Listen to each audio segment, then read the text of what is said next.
Dear first class students, I hope you all are well, health and safety for you and your family. First of all, let me remind you of the last lecture before we explain chapter 15.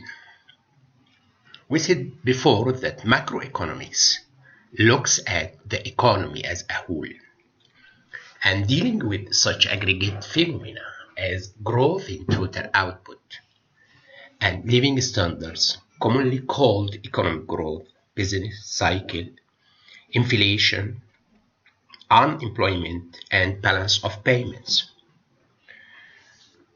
We said also macroeconomics focuses on the cycle of inactivity, whereas growth theory focuses on determinants of the long-run trend in output. And the GDP gap is the difference between actual real GDP and its potential or trend value. Also, we said that the total output of the economy as a whole is the sum of value added by each firm or enterprise. علشان الناس اللي طالبة ترجمة سريعة، احنا قلنا ان الاقتصاد الكلي بيدرس الاقتصاد ككل، ما بيخشش في التفاصيل وبيتعامل مع ظواهر اقتصادية كلية. وادينا بعض الأمثلة للموضوعات اللي بيدرسها الاقتصاد الكلي: living standards أو مستويات المعيشة، أو البيزنس سايكل الدورة الاقتصادية، أو موضوعات التضخم أو البطالة، ميزان المدفوعات. كل دي أمثلة للموضوعات اللي بيدرسها الاقتصاد الكلي. إذا هو ما بيركزش على التفاصيل، الديتيلز بيدرسها المايكرو ايكونومكس. كمان قلنا إنه في حاجة عندنا اسمها الجي دي بي جاب، اللي هو الديفرنس أو الفرق ما بين الأكشوال أو الريال جي دي بي and potential GDP. Dear students, we also said that GDP can be measured as a sum of value added by all producers as the sum of income claims generated in producing goods and services, or as spending on all final goods and services produced. GDP is a specific measure of output in the market economy and is not a measure of welfare or happiness. برضو معنى الكلام بسرعة إن عندي 3 طرق بنقيس بيهم الجي دي بي. ممكن أقيس الجي دي بي بتاعي بأنه عبارة عن الفاينل جودز أو سيرفيسز اللي تم إنتاجها في المجتمع، أو ممكن بطريقة السبيندنج، طريقة الإنفاق، أو بطريقة الإنكم أو طريقة الدخل. كمان قلنا حاجة مهمة إن الجي دي بي بيقاس at specific measure of output. So GDP is not a measure of welfare، مش مقياس للرفاهية. Dear students, we explained also what is the meaning of macroeconomics, and this is an important definition you have to know. Why do we need macroeconomics? Macroeconomics is useful because it enables us to study events that affect the economy as a whole without getting into too much details. As we said before, too much details, so microeconomics should be studied about specific products and sectors.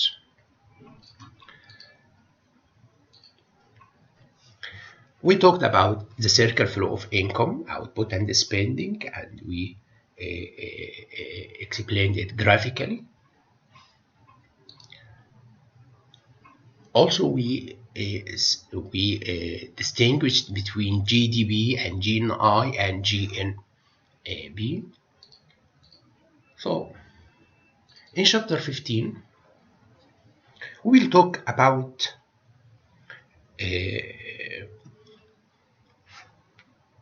GDP in an open economy with government.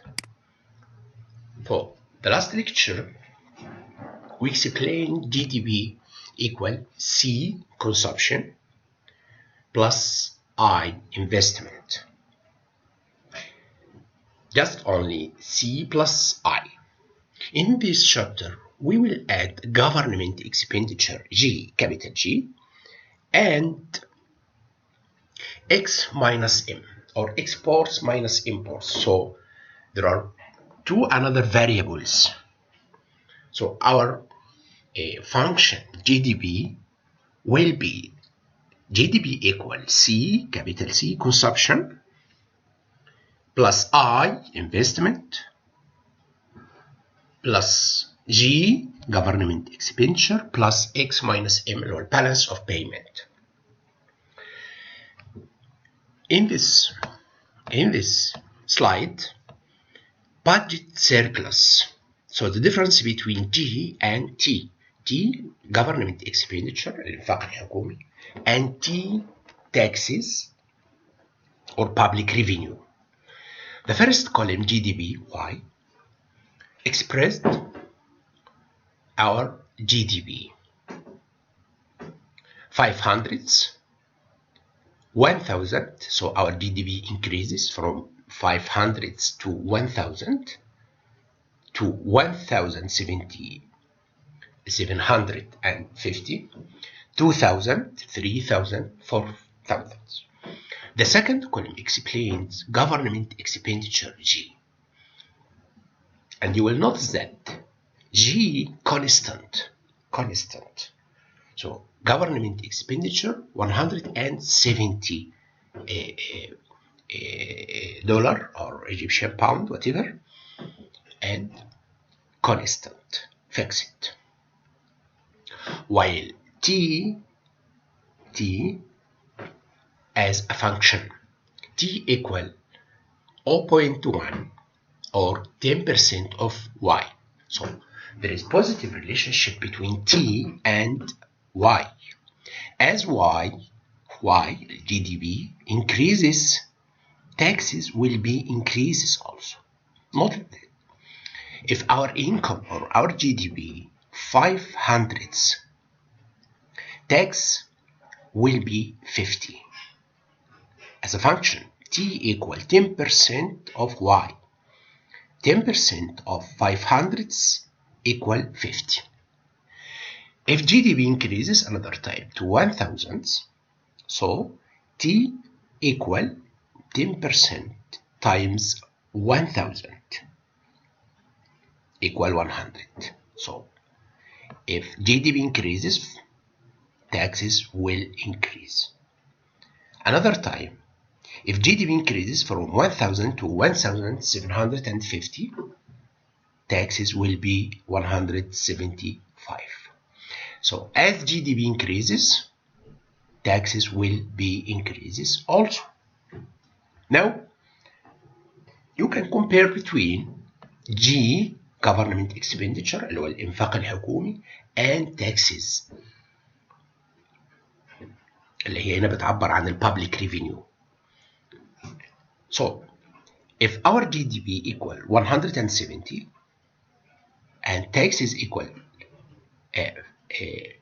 50, so there is a deficit.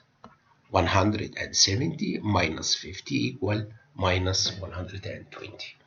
So this is deficit. Deficit why? Because G more than T, or public expenditure more than our public revenue. Another time, G, as we said before, constant 170. As taxes become 100, so the deficit decreased to minus 70. As taxes increases, G constant, so here taxes more than G, so there is a surplus equal 5. Here 200s minus 170 equal 30, positive, so this is surplus. 300 minus 170, 130, surplus. 40 minus 170 equal 230. This is GDP. Now we can translate the previous table to graph. It is G constant and taxes, as we said before, function in Y, and positive relationship between taxes and Y. As GDP or Y increases, taxes will increase also. So there is a positive relationship between taxes and Y or GDP. As taxes increases, here, dear students, this is the difference between G and T. So this area is deficit because G more than T, or الانفاق يعني اكبر من الايراد بتاعي. انا بحاول اترجم زي ما انتوا طلبتوا. cross point between G and T، cross point between G and T، نقطة التقاطع ديت ما بين دالة الضرائب والإنفاق العام. This is cross point means our budget in balance، يعني الموازنة بتاعتي في حالة توازن، يعني الإنفاق العام بتاعي قد الإيرادات اللي جاية لي. وبالتالي before this points G more than T، يعني الإنفاق العام بتاعي أكبر من الإيرادات بتاعتي، وبالتالي عندي deficit، عندي عجز.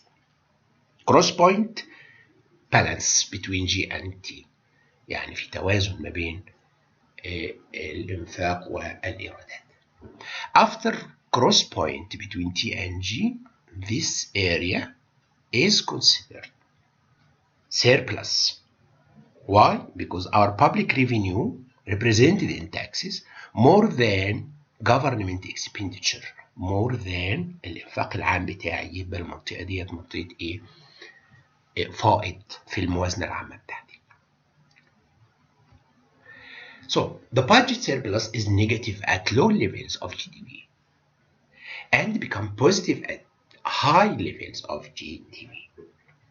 يبقى فائض الموازنة بتاعي negative at low levels of GDP، عند المستويات المنخفضة في الدخل، and become positive at high levels of GDP، بيصبح إيجابي عند مستويات مرتفعة. Tax revenue increases with GDP, as we said before, while government spending is assumed not to vary, constant with GDP. The slope of the budget surplus function is 10% when the income tax rate is assumed to be 10%. The slope here, this is the slope. This is the slope of function T. So, net exports. Let's move to the last part of our function, X minus M, exports minus imports. The first column, GDP 0, 1,000, 2,160, 3,000, 4,000, 5,000. So this is the first column as it is. Exports. Dear students, notice that exports here constant, not vary with GDP. 540 if our GDP equals 0. Also 540 if GDP equal 1,000. 540 if income increases to 2,160, and so on. While imports equal 0.25 Y. So imports is function in Y, and positive relationship between imports and Y. So if Y or GDP increases, imports will be increases also. Positive relationship. If our GDP equals 0, so our imports equal 0.25 times 0 لأن الواي هنا بنعوض عنها بصفر، يبقى our imports equal 0. لو هنعوض عن الواي ب 1000 شيل كده، يبقى الامبورتس ايكوال 25% في شيل واي وحط ال 1000 اهو، يبقى 25% في ال 1000 يعني 250، يبقى الامبورتس ب 250 لو our GDP equal 1000. لو انت عوضت عن الواي ب 2160 so imports will be 540. هنا هتلاحظ ان our imports 540 while our exports 540. ده بالانس، ده توازن في ميزان المدفوعات بتاعي، عشان كده هتلاقي الفرق هنا ايه؟ زيرو. بينما انك هتلاقي هنا الاكسبورتس مور ذان الامبورتس. الاكسبورتس 540 ماينس 250 هتلاقي هنا في فائض ب 190. فائض بما يعني ان اور اكسبورتس هي اللي مور ذان اور امبورتس. هنا طبعا الفائض 540 لان انت بتطرح 540 ماينس 0 equal 540. While after this point you will notice that imports 750 minus 540 هتلاقي هنا deficit minus 210 deficit. بما يعني what does it mean? It means that our imports هي more than our exports ب 210. Here our imports متعوض كده الدخل بكام؟ ب 4000، ربع في 4000 يعني ب 1000. بينما while our exports 540 يبقى انا عندي minus 460. ده عجز deficit لان our imports هي more than our exports and so on. Here we can translate the previous table to illustrate it graphically. Here this is imports and exports vertical, and horizontal will express real national income, our GDP. This income 0, 1000, 2000, 3000 and so on. As we said before, imports is considered function in y. Function imports equal 0.25 times y. So there is a positive relationship between imports and y. So the slope of imports function take this shape, slope positive relationship with income. So if our exports fixed at 540 and our imports increases as our GDP increases, the cross point between imports and exports will express او هتعبر لنا، يعني انا معلش بنسى اترجم كل شويه، هتعبر لنا عن انه الواردات هتساوي بالظبط الصادرات at these points. So before these points قبل النقطه ديت our exports الصادرات بتاعتنا اعلى من الواردات بتاعتنا. So المنطقه ديت منطقه عجز في ميزان المدفوعات لان الواردات هي اللي اكبر. at cross point نقطة التقاطع معناها ان الصادرات تساوي بالظبط الايه؟ الواردات.